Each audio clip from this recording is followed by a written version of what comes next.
Hello दोस्तों, आपका स्वागत है आपके अपने चैनल टॉप सर में। दोस्तों आज हम आप लोग के लिए ज्योग्राफी के निचोड़ लाए हुए हैं। आपसे रिक्वेस्ट है कि वीडियो अंत तक देखिएगा। तो चलिए शुरू करते हैं। हाँ दोस्तों, अगर ये वीडियो आप देख लेते हैं तो लगभग आपका 2 नंबर का सारा क्वेश्चन हो जाएगा। तो चलिए शुरू करते हैं। देखिए 1 नंबर क्वेश्चन है, एल्युमिनियम के उपयोग का उल्लेख करें। तो देखिए एल्युमिनियम का उपयोग तो अनेकों है दोस्तों, लेकिन कुछ जो है आपके सामने इस तरीका का है। पहला है वायुयान निर्माण में, विद्युत उपकरण के निर्माण में, घरेलू साज सजाने के साधनों के निर्माण में, साज सजा के साधनों के निर्माण में, और बर्तनों के निर्माण में, और सीमेंट, सफ़ेद सीमेंट तथा रासायनिक वस्तु बनाने में ही एल्युमिनियम का उपयोग होता है। ठीक है, चलिए अगला क्वेश्चन जो है, जल संसाधन का क्या उपयोग है। दोस्तों जल के बिना जीवन संभव नहीं है, इसका तो उपयोग अनेकों हैं। ठीक है ना, तो लेकिन फिर भी जो है सीमित वो लोग बात हम लोग कर लेते हैं। तो देखिएगा, जल एक बहुमूल्य साधन है जिसका उपयोग मानव प्राचीन समय से ही करते आ रहा है। प्राचीन काल से ही मनुष्य द्वारा पेयजल, घरेलू कार्य, सिंचाई, मलमूत्र विसर्जन आदि कार्यों में जल का उपयोग किया जा रहा है। वर्तमान समय में जल का सर्वाधिक उपयोग जो है सिंचाई, विद्युत उत्पादन एवं उद्योग में किया जा रहा है। चलिए अगला क्वेश्चन जो है, खनिजों के आर्थिक महत्व का वर्णन करें। तो देखिए खनिज एक प्राकृतिक रूप से विद्यमान समरूप तत्व है जिसकी एक निश्चित आंतरिक संरचना होती है। हमारे जीवन में खनिज का विशेष आर्थिक महत्व है।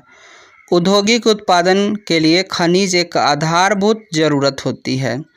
इसके अलावा ना तो किसी उद्योग और ना ही किसी राष्ट्र विकास की कल्पना की जा सकती है। कहने का मतलब है दोस्तों कि अगर खनिज नहीं होगा तो कोई भी देश या राष्ट्र विकास करना दिक्कत है। ठीक है ना, चलिए अगला क्वेश्चन जो है, पेट्रोलियम से किन किन वस्तुओं का निर्माण होता है। तो देखिए पेट्रोलियम एक शक्ति संसाधन है जिसका हमारे जीवन में बहुत अधिक महत्व है। इसका मुख्य उपयोग यातायात के साधनों में ईंधन के रूप में है। इसके अलावा औद्योगिक मशीनों में संनेहक के रूप में किया जाता है।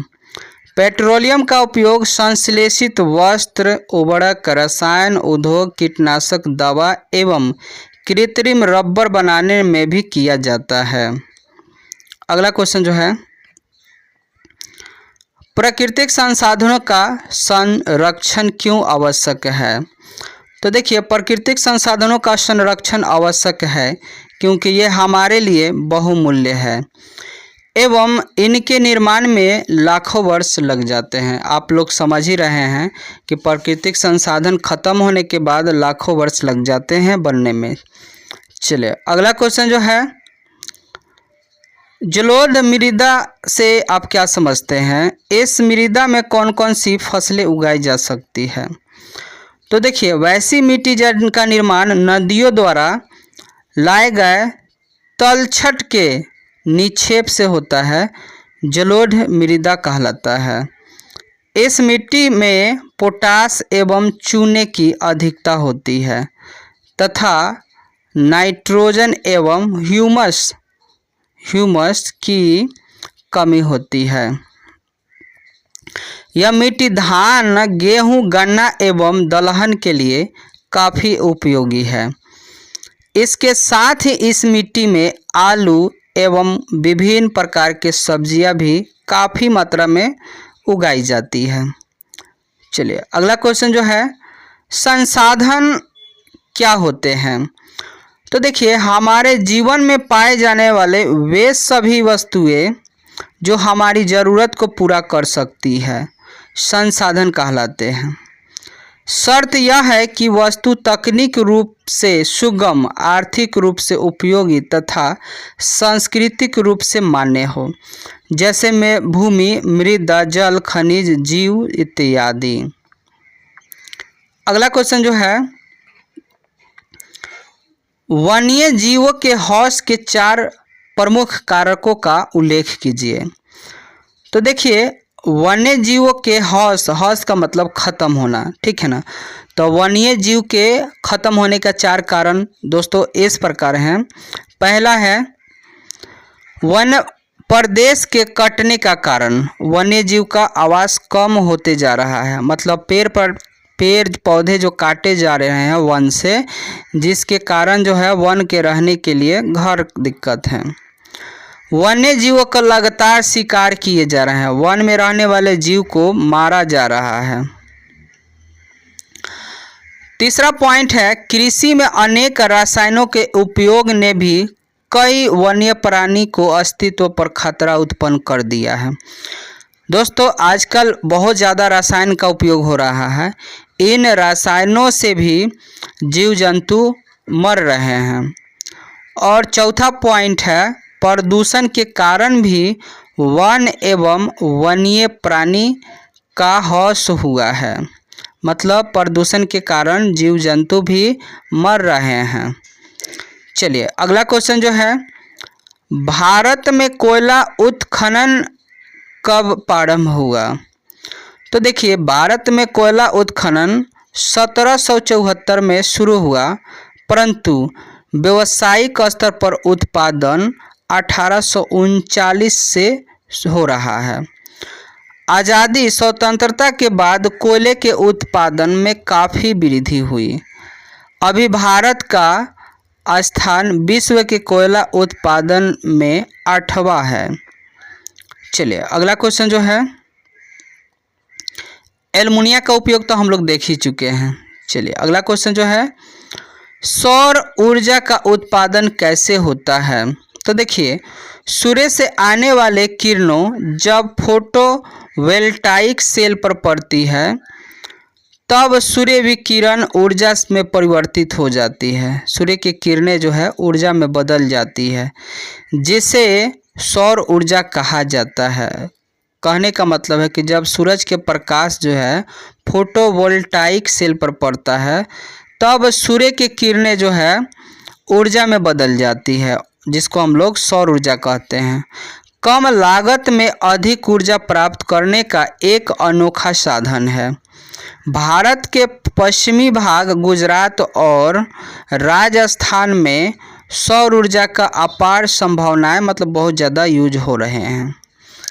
अगला क्वेश्चन जो है, भारत में नदियों में प्रदूषण के कारणों का वर्णन करें। तो देखिएगा, भारत में प्रायः नगर एवं कल कारखाने नदियों के किनारे अवस्थित है। इन नगरों के गंदे जल और कल कारखाने के कचरों का प्रायः नदी में ही गिरा दिया जाता है। साथ ही कृषि में उपयोग किए जाने वाले रसायनों, उर्वरकों, कीटनाशकों के जल में मिल जाने के कारण भी नदियाँ जो है प्रदूषित हो रहे हैं। दोस्तों, वैसे तो बहुत सारे नदी के प्रदूषित होने का कारण है, लेकिन प्रायः आप देखिएगा कि जो कल कारखाना है, कंपनी है, वो नदी के किनारे रहता है। तो जितने भी गंदगी होता है वो नदी में डाल दिया जाता है। साथ ही कई सारे जो है रसायन वगैरह को भी नदी वगैरह में धोने से भी उसका दूषित फैलता है। अगला क्वेश्चन जो है, बॉक्साइट किस तरह का उपयोगी खनिज है? इसकी प्राप्ति किन चट्टानों से होती है? झारखंड के किन जिलों में इसकी विकसित हुई खानें हैं? तो आप देखिएगा, बॉक्साइट से एल्युमिनियम निकाला जाता है, जिसका उपयोग वायुयान बनाने में, बिजली के तार बनाने में तथा बर्तन बनाने में किया जाता है। इसका उपयोग सीमेंट बनाने और खनिज तेल साफ करने में भी किया जाने लगा है। बॉक्साइट की प्राप्ति लेटेराइट चट्टान से होती है। बॉक्साइट का बड़ा भंडारण झारखंड के पलामू और लोहरदगा जिले में पाए जाते हैं, जहां से निकालकर रेल मार्ग द्वारा मूड़ी पहुंचाया जाता है। यहाँ की खानें विकसित हैं। भारत बॉक्साइट के निर्यात जापान, ब्रिटेन और जर्मनी को करता है। कहने का मतलब है भारत जो है विदेशों में भी भेजता है। चलिए अगला क्वेश्चन जो है, वन का पर्यावरणीय महत्व का वर्णन कीजिए। तो वन प्रकृति का अनुपम उपहार है जिसके आंचल में मानव आदिकाल से ही पोषित हो रहा है। वन जलवायु का सच्चा मानक है। एक तरफ वन की भूमि जल का अवशोषण कर बाढ़ के खतरे को रोकती है तो दूसरी तरफ अच्छी वर्षा भी करती है। यह वन्य प्राणी को भी आश्रय प्रदान करती है तथा वन्य प्राणी के साथ ही मानव को भी अनेक आवश्यक जीवनदायी वस्तुएं देती है। जीवमंडल में जीव और जलवायु को संतुलित स्थिति प्रदान कर संतुलित पारिस्थितिक तंत्र का निर्माण में सर्वाधिक योगदान देता है।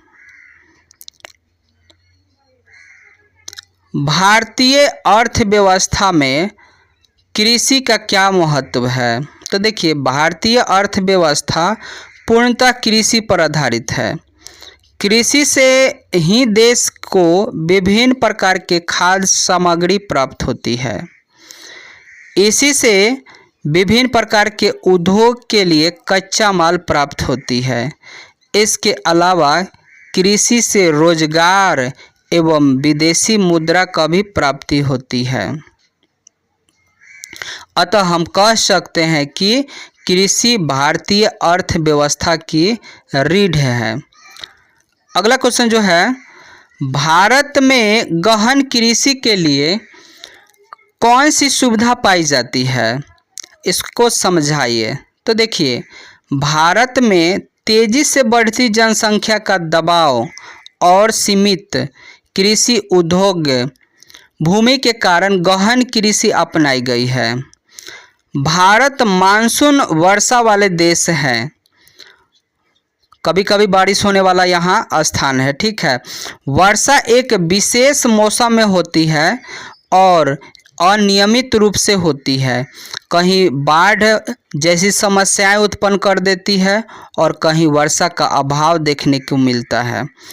ऐसे क्षेत्रों में सिंचाई का सहारा लिया जाता है। हिमालय से निकलने वाले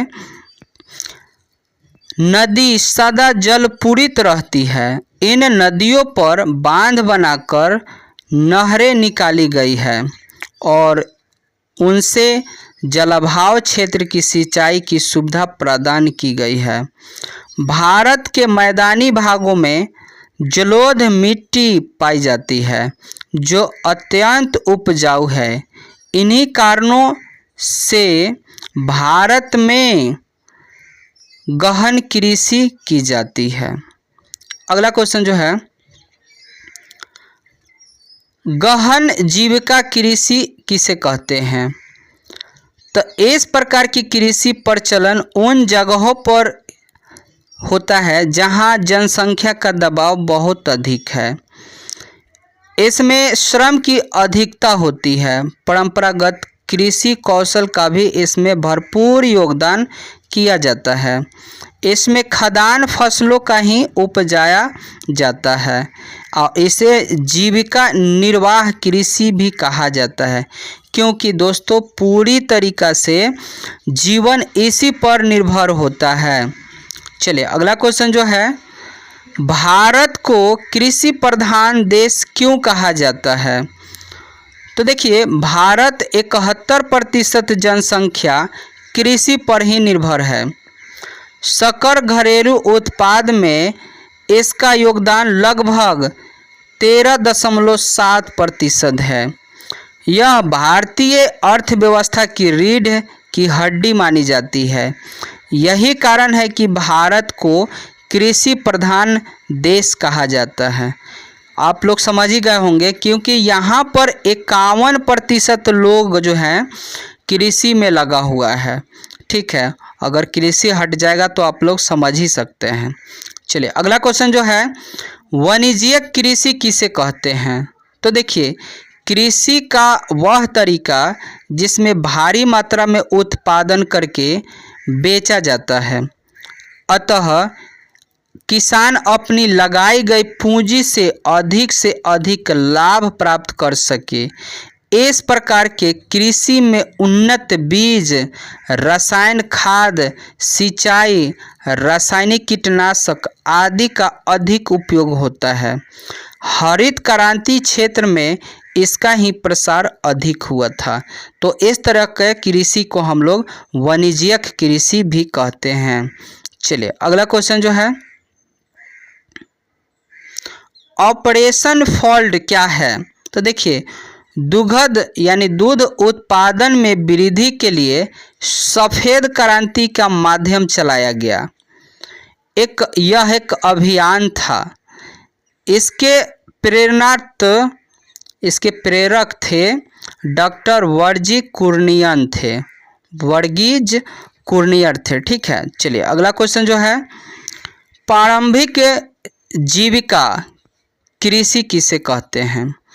तो इस प्रकार की कृषि पद्धति में किसान सिर्फ इतने ही फसल का उत्पादन करते हैं जिससे उसका जीवन और उसके परिवार का भरण पोषण हो सके। कहने का अर्थ है दोस्तों, प्रारंभिक जीविका कृषि उसको कहते हैं कि जब किसान उतने ही अनाज उत्पादन करे जिससे उसका और उसके परिवार का भरण पोषण हो जाए, तो ऐसे कृषि को हम लोग प्रारंभिक जीविका कृषि कहते हैं। चलिए अगला क्वेश्चन जो है, भारतीय कृषि के दो सबसे बड़ी समस्या को बताइए। तो भारतीय कृषि के दो सबसे बड़ी समस्या है, पहला वैज्ञानिक पद्धति के कुछ ही क्षेत्रों में प्रसार है। कहने का अर्थ है दोस्तों, वैज्ञानिक जो तरीका है अभी तक सभी जगह नहीं फैला हुआ है। दूसरा, फसलों की प्रति एकड़ कमी उत्पादन, यानी फसल में जो है कम मात्रा में उत्पादन देखने को मिलता है। अगला क्वेश्चन जो है, श्वेत क्रांति किसे कहते हैं? श्वेत को कभी कभी दोस्तों सफ़ेद भी कहता है। तो देखिए, श्वेत क्रांति अथवा ऑपरेशन फोल्ड संबंध दूध उत्पादन से है। इसको दूध के अधिक मात्रा उत्पादन के लिए चलाया गया था। कहने का मतलब है कि यह एक अभिक्रिया था। इस अभिक्रिया को इसलिए चलाया गया था, ये एक योजना समझिए कि ज़्यादा से ज़्यादा मात्रा में दूध का उत्पादन किया जाए। चलिए अगला क्वेश्चन जो है, भारत में उपजने वाले दो खाद्य, नगदी एवं रेशे वाले फसलों को नाम बताइए। तो देखिएगा, यहाँ पर जो है आपका खाद्य फसल जो है धान हो गया, गेहूं हो गया। नगदी फसल आपका हो जाएगा चाय, कहवा हो जाएगा। और रेशेदार फसल जो है कपास और जूट हो जाएगा। चलिए अगला क्वेश्चन जो है, जीवन निर्वाह कृषि से आप क्या समझते हैं? तो देखिए, जीवन निर्वाह कृषि उस कृषि को कहते हैं जिसमें उत्पादन का लक्ष्य अपना तथा अपने परिवार के कारण पोषण का मात्र है। इस प्रकार का कृषि मुख्य रूप से विकासशील देश तथा पिछड़े देशों में देखने को मिलती है। इस प्रकार की कृषि में सुविधाओं की कमी के कारण प्रति हेक्टेयर उत्पादन काफ़ी कम होती है। कहने का मतलब है कि जीवन निर्वाह कृषि उसको कहा जाता है जहाँ पर बहुत कम मात्रा में फसल का उत्पादन होता है। ये जो है विकासशील, कहने का मतलब जो देश विकास हो रहा है उन्हीं जगहों में ये कृषि की जाती है। चलिए अगला क्वेश्चन जो है, हरित क्रांति से आप क्या समझते हैं? सन 1960 के दशक में पंजाब, हरियाणा तथा पश्चिम उत्तर प्रदेश में कृषि क्षेत्र में एक क्रांति हुई थी जिसे हरित क्रांति कहते हैं। दोस्तों, ये क्रांति इसलिए किया गया था कि वैज्ञानिक तरीका लगाकर कम जगहों पर अधिक मात्रा में फसल को उत्पादन किया जाए और यह भारत की कृषि के मामले में आत्मनिर्भर बनाया जाए। इसमें सर्वाधिक उपज जो दोस्तों है वो गेहूं को देखने के लिए मिला था। इस क्रांति के जनक जो है MS स्वामीनाथन थे। इनमें उत्तम बीज एवं खाद का प्रयोग किया गया था। अगला क्वेश्चन जो है चावल की फसल के लिए उपयुक्त भौगोलिक दशाओं का उल्लेख कीजिए। देखिए, चावल के उत्पादन की उपयुक्त दशाएं हैं इस प्रकार। पहला जो है देखिएगा, उच्च तापमान लगभग आपको 20 सेल्सियस से 30 सेल्सियस के बीच होनी चाहिए। पर्याप्त वर्षा होनी चाहिए, यानी 20 सेंटीमीटर वार्षिक वर्षा। कम वर्षा वाले क्षेत्र में उत्तम सिंचाई की ज़रूरत होती है। और 3 नंबर पॉइंट है समतल भूमि, ताकि खेतों में पानी जमा रहे। जलोढ़ दोमट मिट्टी धान की खेती के लिए उपयुक्त मानी जाती है। और दोस्तों, पर्याप्त सस्ते मजदूरों की ज़रूरत होती है।